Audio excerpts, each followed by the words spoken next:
Հոգին չի ծերանում, Տիկին Իզաբելա։ Հա, Հոգին չի որ ծերանում է, որ թիվը նշանակություն չունի ցանկությունների, կյանքը վայելելու առումով, ստեղծագործելու։ Հոգիդ ինչքան ուզում չծերան, այդ ուղեղը չաշխատի, կապը կկտրվի։ Հոգու եւ ուղեղի կապը կկտրվի։ Երևի այդ կապն է թուլանում, որ մարդիկ դժվար են ապրում այս տարիքը։ Հասկանում եք, մի ֆիլմ կար, տեսած կլնեք, Իզգոյ, օտարվածը, տեսել եք դա,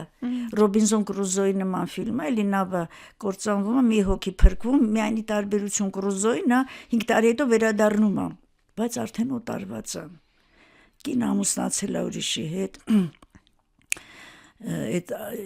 ամուսնուն կերոջ հետ, աշխատավայրում նրա տեղը ուրիշ մարդ է աշխատում, երեխաները արդեն չեն ընդունում, ֆիլմը համարյա ավարտվում է, հեռու պլան, ինքը կանգնած խաչմերուկում, ասում է, завтра наступит новый день, и никто не знает, что он нам принесет. Ամբողջ ֆիլմը այդ մի նախադասությունը արժեր ամբողջ ֆիլմը։ Այսինքն 80-ին մոտ գալիս է վաղը մի օր, կարող ենք այս ընդհանրացնել։ Ցանկացած տարիքում պետք է մտածել, որ ինչ վիճակում որ լինի, завтра новый день уже։ Վաղը նոր օր է գալու, ինչ կբերի, այն բանն է, որ Քրիստոս ասում է վաղվա օրը իմն է։ Միան հանգստացի վաղվա օրվա համար, ճիշտ է, միան տեսի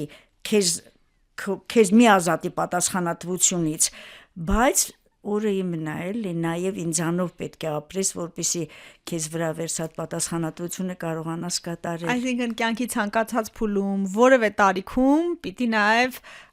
ամեն օրը նոր ստարտ է, հա, կարող ենք այդպես ասել։ Ամեն օրը կարող ես որպես պարգև ընդունել ցանկացած տարիքում։ Ինքան երիտասարդներ չեմ ուզում ասել, որ այդքան զոհեր, որ մենք տվեցինք, ով էր իմանում վաղվա օրը սեպտեմբերի 26-ին ով էր իմանում 27-ին ինչ է լինելու, չէ։ Այո, ընտրել կյանքը։ Ամեն օրը պարգև է։ Ամեն օրը պարգև է եւ պետք է ամեն օրվա հաջորդ օրվա մասին հոգալ Աստծո հետ լինելով, էլի։ Հրաշալի ասված։ Շնորհակալ եմ Տիկին Իզաբելա, շատ պոզիտիվ հաղորդում եղավ եւ կյանքի մասին, ապրելու մասին, վայելելու մասին։ Եթե կարողացա, Չեխոսլովակիայում մի այդպիսի տարածք կա, կոչվում է Բոհեմիա։ Եթե հիշեք սովետի ժամանակ դրանց արտադրած հաղթապակիներ, հիմա էլ կա Պրահան, Բոհեմիա։ Այդտեղ ապրում էին գնչուները, կենտրոնացած։ Միշտ եւ մինչեւ հիմա էլ ես կարծում եմ նրանք ձեռնոց են նետած քաղաքակրթությանը, որտեղ քնեն, ինչ ուտեն, ինչ հագնեն, հա, որտեղ պատահի քնեն, որտեղ ինչ պատահի հագնեն, այդպես ապրում են եւ որոշ երաժիշտներ, այդ շրջիկ մարդիկ, որոնք նույնպես չունեին այտենց որոշակի տեղ կեցավայր կամ հագուստ կամ աղքատեին, ապահովված չէին, սկսեցին հարել նրանց հետ ապրել նրանց կյանքով։ Հետո դա փոխադրվեց ավելի շատ Եվրոպա, հիմնականում Ֆրանսիա։ Արդեն այդտեղ գիտենք, որ Շարլը երգում էր Լա Բոհեմը, այդ բոհեմական կյանքով ապրող մարդկանց մասին էր, շրջիկ երաժիշտներ, շրջիկ կրկես, նկարիչներ, արվեստագետներ, որ դրա միջոցով ոնց որ փողոցում փող էին վաստակում, էլի, իրենց եւ ապրուստի միջոց էր, նաեւ չէին անհանգստանում, թե ով ինչ կասի, ինչ պատահեր հագներ, դե մենք էլ հիշում ենք, եթե ինչ որ միտեղ պատրված է լինում, ինչ որ մի կտորից բերում կպցնում ենք, ասում ենք կարկատան, կարող է իր կտորից թարմը լիներ, կարող է մեկ այլ հագուստից լիներ, կպցնում ենք կարկատան, այդ խեղճ մարդու հայտանիշ էր, անապահով ընտանիքի երեխայի հայտանիշ էր, բայց որոշ մարդիկ շատ առաջ նայեցին եւ դրա մեջ տեսան նոր ոճ։ Ու հիմա դուք հարում եք այդ բոհեմական ոճին։ Այո։ Կենսակերպի տեսակետից թե հագուստի Կենսակերպ չի, հագուստի, դրանք այդ բոհեմական ոճը արդեն հագուստին մոռացել են արդեն գնչուներին։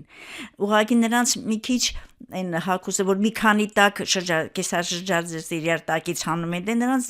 դա գործնական նշանակություն ուներ որովհետև վաստակած փողը այդ գուշակություններին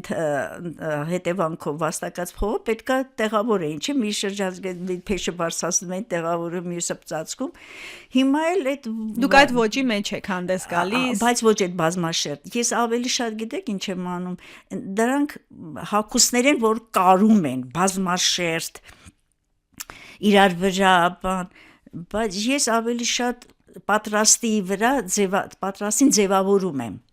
այդ ոճով ձևավորում որովհետև այդ կարելու համար բավական մեծ միջոցներ են պետք բավական կտորներ են պետք Տիկին Իզաբելլա գանք միջոցներին ինձ թվում է ձեր մայրը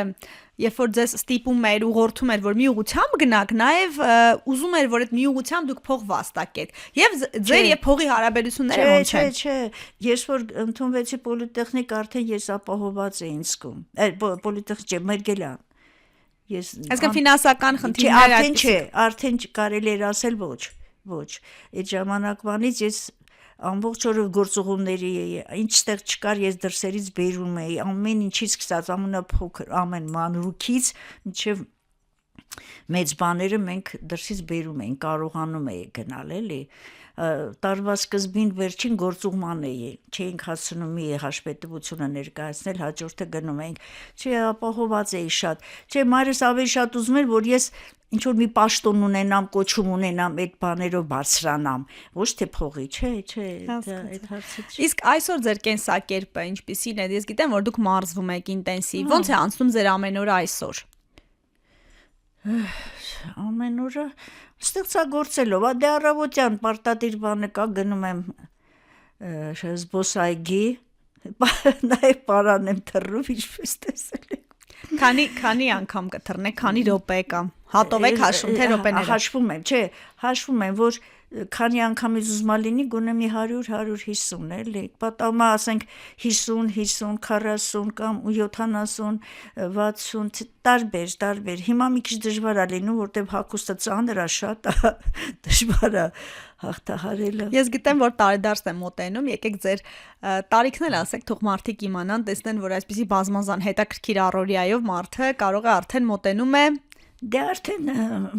շուտով կլինեմ 19 տարեկան Չէ, բայց 79 Հրաշալի զգում եք տարիքը թե ձեզ ավելի երիտասարդ ախր ես չեմ տեղավորվում եք այդ թվի մեջ Ես չգիտեմ ինչպես պիտի տեղավորվեմ էլի են հարցրել զգում ես տարիքդ չեմ հասկանում որ զգալ չզգալը չգիտեմ բայց չեմ հասկանում որ այդքան եմ որտեղ երիտասարդի 80 ասեին 80-ին մոտ